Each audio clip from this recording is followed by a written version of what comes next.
राज हमार चलल बाया हमारे ही चली।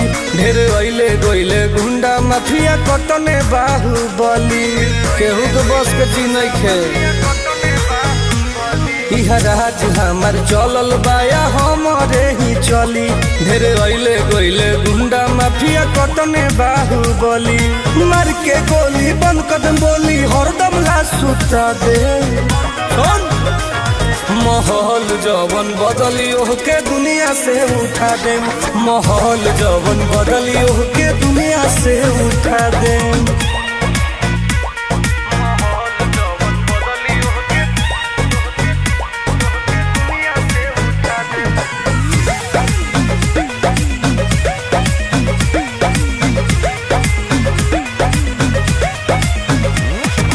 पुलिस प्रशासन सरकार